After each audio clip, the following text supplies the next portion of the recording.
Am I the a-hole for no longer being an emotional support daughter? My parents, 54 male, 51 female, did not have a good marriage. Every now and then they seem to enjoy one another, but for the most part, they despise each other. It's been that way since I, 22 female, was a kid. In addition, my relationship with my mother isn't the greatest. We love one another, but she's been pretty abusive for much of my life. For my childhood, something my dad has liked to do is vent to me about my mother. After just about every argument, I have to listen to him talk on and on about how evil, mean, and controlling she is. He even likes to say that God will probably punish her by hurting me or my siblings. I absolutely despise this. As a kid who was being mistreated but still had hopes for my mom, it broke my heart and made me scared for myself and my siblings. There were some seriously heavy issues between them that, as a child, I should have been shielded from, not confronted with.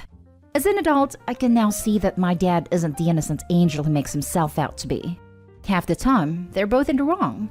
There are even times when I agree with my mother's perspective entirely, but my dad just expects me to listen to him vent and sympathize with him, regardless of the situation. Here's where I might be the a-hole. A few days ago, I finally told him how I felt. I told him that as his daughter, I didn't feel that I had any place being privy to his and my mom's marital issues. I told him that it wasn't my business. He was highly offended. He said that I was being cold-hearted just like my mother, and that one day I'd need somebody to talk to. My response to this was, well, I have friends. He was visibly hurt by this. It was harsh, I know. I probably shouldn't have said it, but I'm not sure what else I could have said to communicate my position on the matter.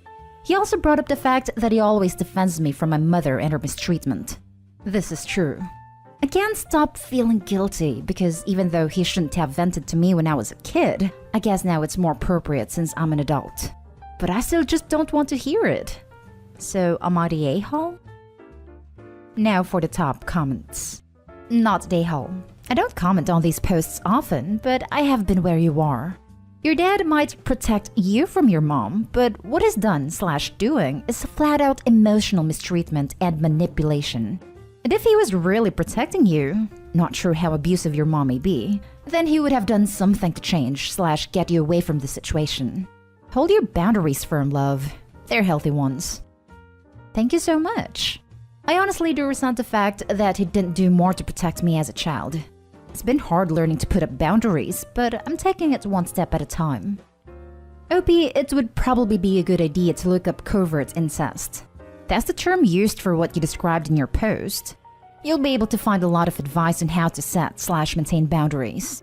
It helped me immensely when I got into adulthood to finally learn what my mom did to me. Not a-hole. I'm sorry to have to tell you this, but you have 2 abusive parents, not just one. And as their child, you are the most inappropriate person in the world for either parent to be venting their marriage woes to. I really hope that you can get some distance between yourself and your parents. I don't think it's good for you to be close to either one of them. I also hope you can get yourself into therapy, because you really need it. Being around so much mistreatment can really skew your perspective on acceptable ways to treat people. The way your father is treating you is unacceptable. Do not be afraid to put yourself first and to protect yourself. You deserve it. I definitely plan to seek therapy once I moved out. Thank you for your reassuring words. 100% not a-hole. He said that I was being cold-hearted just like my mother, and that one day I'd need somebody to talk to. I'm gonna take a wild guess here and say that he doesn't listen and sympathize when you have problems. He just cares about you confirming that is always right. Very narcissistic behavior. Now for the next story. Am I the a-hole for not wanting to split expenses proportionally with my brother/roommate now I have a job? My brother and I are both university students. I'm in 3rd year, he's in 2nd. His university is about an hour from mine, so when the thing began last year, we agreed that instead of leaving student housing up to chance, we would meet halfway and rent a place at the midpoint between our units. We chose a fairly cheap area and got an entire house, including bills, for £600 a month. We were paying £300 per month each, as neither of us were employed, both lost our jobs due to the thing. So we were living off student finance, which is about $2,300 per 4 months. I'm submitting my dissertation in a month. I have received a job offer for full-time work beginning in June. Despite the pay being entry level, it is still above minimum wage. Given my new job, my brother has said that we should start splitting rent proportionally. However, given his only consistent income is student finance, this means he has just under $600 per month, while I'm earning that per week, so I'll be paying 80 to 90% of everything. Now, if rent was some huge amount, say $1,000 per month, I would see his point a little better. But I feel like $300 per person per month is completely reasonable for him, as it's about half of his monthly budget. If I were to pay for everything, that would diminish my own ability to both save and spend, which would delay me potentially moving out. Plus, it doesn't seem fair that he'll be paying £50 to £100 per month while I'm paying £500 to £550 for the same space. I did offer a few compromises, but he rejected them all, saying that as I'll be earning around £600 per week, it's more than reasonable for me to pay $500 to $550, as that is less than a week of earning for me. And he's saying that I'm being tight with money and unfair by not splitting fairly.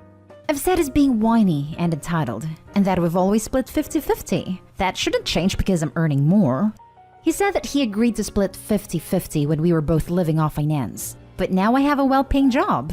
It's entitled of me to expect him to pay for half of everything when I could pay for everything with less than 1/4 of my overall salary.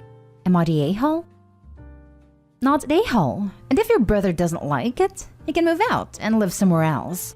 That said, it would be a nice thing for you to be generous to your brother and pick up a little bit more than half so that he can save some financial relief, but not to the point that it cripples your own finances. Not the a-hole, but a little compassion goes a long way, especially in times like these when almost everyone is struggling. He's your brother. Looking at the numbers, it wouldn't hurt you financially as much or hurt your chances of moving out if you pay a little more than half, like about £400. But it would be considerable relief for him to get that extra spending money, not live hand to mouth. Besides, he would probably be graduating in a year and won't need the extra help or be dependent on financial aid. That being said, if you still can't justify spending extra, it's better to end things now rather than harboring resentment. It would be better for your overall relationship with your brother. Not the a-hole. If you're practically paying all of the rent under his new plan, I would just move out. It doesn't make sense for you to play nanny to somebody. Not the a-hole. It's entitled of me to expect him to pay for half of everything. It's entitled of your brother to expect you to finance his life. If you two weren't related, would he expect a stranger to finance his life? No. We don't know that the brother wouldn't expect a stranger to support him. Have you read some of these stories? It makes me more confident that I'm justified being a misanthrope. Next story is titled, Am I the a-hole for telling my mom off and making her cry? So, my, female late 20s, relationship with my parents has always been weird at best. My mom likes to, among other things, criticize me and generally make me feel incompetent and small, mostly about cleaning and clothes, while my dad acts like he doesn't give a crap, except for when I do something that annoys him or when he needs me to do something for him. It's always been like that. Anyway, a little more than a year ago, my partner, 30 male, and I moved in together into an apartment about 10 minutes drive away from my parents.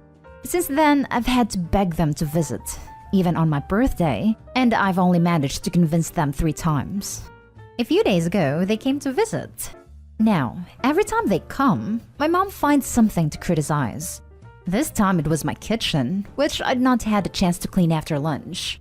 She started with, Opie, the state of your kitchen. She asked if she could clean it.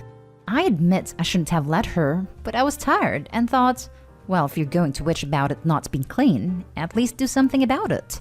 So she did, all the while mocking me for stupid things. Important note, I wouldn't have minded if this wasn't just the latest event of her making me feel totally incompetent of leaving on my own. The whole time of the visit, my dad was sitting on the couch, scowling. If you ask him anything, he just shrugged and was asking every 5 minutes, including just when he stepped into the apartment, if they could go home now. When I asked him, aren't you glad to see your only kid after a long time? He replied, I see you on Facebook every day. We don't chat on Facebook, so I guess he meant that he sees my profile picture. And when I asked him if he'd like to see my balcony garden, which I'm insanely proud of, he said, I don't give a crap. Well, the next day, my mom called me. I wasn't going to say anything because I hate fighting with my parents. But when she, As always, open to conversation with, "Why do you never call me?" Call her weekly if not daily. I just couldn't hold it in. I wasn't yelling. I wasn't rude. I calmly said something along the lines of, "Yeah, I didn't call you because I'm not exactly happy about what happened yesterday." Her. "What's wrong?" Me. "Well, for one, Dad was behaving horribly, and you always find something to criticize me about, making me feel incompetent." Her. I could hear her crying with a passive-aggressive tone of voice. "Well, if you feel that way, maybe just call me some other time. Let's hang up before you hurt me even more." Click. So, in a way, I feel like I was in the right. But on the other hand, I feel bad for making my mom cry. Am I the a-hole? Now for the comments. Not the a-hole. You have a very toxic dynamic going with your parents, and pushing back like you did is the only way to change it. Have a browse of r/narcissistic parents for more advice. Every journey starts with a single step. Thanks. I mean, you know this is how they are, so why are you even begging them to be in your life? They're not going to morph into some set of super kind, supportive parents all of a sudden. This is who they are. I'm not saying that's awesome. In fact, it sucks, which is why at the part where you said you had to beg them to come over, I was like, why? But you aren't doing anything different than your mom actually. You're both huffing and puffing and sighing and being all passive-aggressive upset via your criticism that the other isn't behaving how you want them to. So everyone sucks here. I would just like to have a normal relationship with my parents. I know, I'm slowly but surely coming to the realization that nothing will ever change. But it's hard. Every kid wants to feel accepted by their parents. Not a-hole. You just told what you felt. Your mom sounds very narcissistic. And forget about your dad. If he doesn't want a relationship with you, then let him be, and don't try to force it. Stop inviting them over. Call/text your mom, but don't try to meet up. The thing is, they'll emotionally blackmail me when I try to go low contact. And we do have moments when we get along great, and it's these moments I would like to have with them more often. But then they pull crap like this. Now for the last story. Am I the a-hole for refusing to even entertain the idea of dressing my kids up to see their grandparents? Their grandparents are my biological parents. My parents and I have spent some time apart. I stopped speaking to them around 2011, and we got back in touch in 2018 when I sent them invitations to my wedding. I have 3 kids, ages 11, 7, and 5. We've not seen my parents in person for a while due to current restrictions, but 2 weekends ago we were able to meet them. I felt the meeting was fine. However, afterwards, I texted them to say we should meet up again soon, suggesting this weekend. They said yes, but the response was very curt, and I felt they might be upset with me. I asked if something was wrong, but they insisted it was fine. Fast forward to today, and we're planning to meet up again tomorrow. I was confirming they were still good to meet, and Mom made some comment about making sure the kids put in an effort this time. I thought she was talking about their attitude, so I called her to ask if my kids insulted her somehow. But she said that she meant appearance. She feels that last weekend, when my kids all showed up in trainers, jeans, and a hoodie, they were being disrespectful, not putting in the effort. I said, "Mom, they're kids for Pete's sake." Mom maintained that there was a certain level of respect accompanying clothing, and them wearing anything less than smart casual was disrespectful, considering that she and my dad, as well as my husband and I, put in effort. I refused to even let her finish half of her sentences, saying I wouldn't make my kids dress up to see them. Mom became frustrated and ended the call. But I then received a string of texts about how it would be nice if I could convince the kids to look nice when they see her, saying it's not a lot to ask and it teaches good habits. And even if I wouldn't do that, the absolute least I could have done was let her finish a sentence. I said she should say something else then, and she said I was being very rude by not letting her have an opinion and shutting her down like I did, and expects an apology. Info. Mom defines smart casual as shirts with buttons or trousers for the boys, not both at once, and a skirt or nice top for my daughter. She says the trainers can stay if they must. She feels that a button shirt or a skirt is not a lot to ask, particularly in summer, when a skirt or short-sleeved shirt would be appropriate for the weather. Am I the a-hole? Not the a-hole. What a boomer complaint. Ask if they like no contact better. Edit to add, I want to see your children, but not to actually know them. Dress them up like good props and be sure they don't talk either.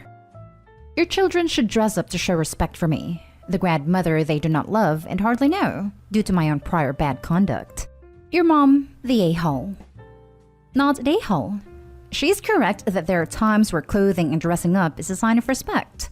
A weekend visit with close family's not that. If y'all were going to a fancy restaurant, that would be different, but a close family visit? They should be allowed to be comfy as should all of you. Not the a-hole. Unless your mother is Queen Elizabeth II, I wouldn't worry about appearances. If your kids are comfortable, clean, and dressed appropriately for the weather, what else matters? She should be grateful she gets to see them at all.